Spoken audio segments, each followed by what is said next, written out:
Bonjour, je voulais vous présenter une courge que j'ai découverte cette année que j'aime beaucoup. Elle s'appelle la Futsu, Futsu, Futsu noire. Donc, c'est une courge qui est très populaire au Japon, et je comprends pourquoi, parce qu'elle est vraiment, quand on y a goûté, là, on a vraiment un coup de cœur.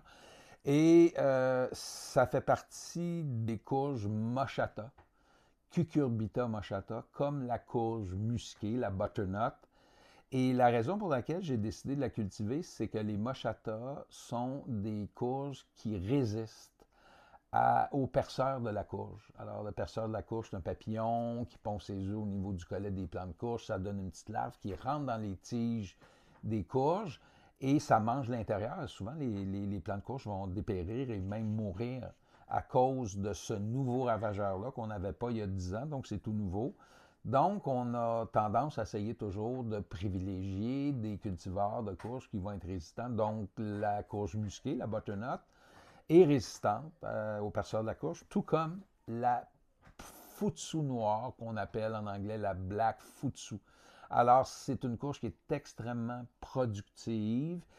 Quand je les ai récoltées, elles étaient vert foncé. Ils l'appellent noir parce que c'est vraiment un vert très, très foncé. Puis je me disais, bon, est-ce qu'elle est mûre? Est-ce qu'elle va donner une courge qui va être savoureuse? Et finalement, comme vous pouvez le voir, il y a une transformation de la coloration et elle devient assez rapidement orangée. Donc, quand elle est rendue à cette couleur-là, orangée, bien, elle a vraiment développé son sucre. Et à ma grande surprise, j'ai trouvé le goût de cette courge-là tout à fait exceptionnel parce que c'est une mochata, donc c'est parent avec la courge musquée qui est ma préférée.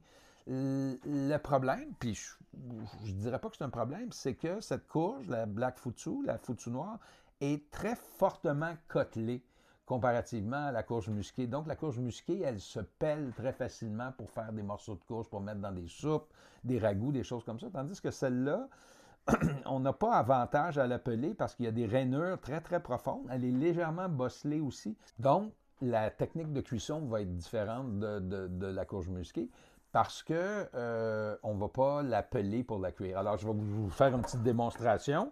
En fait, il faut la couper en deux. Puis moi, je fais attention parce que je récolte les semences.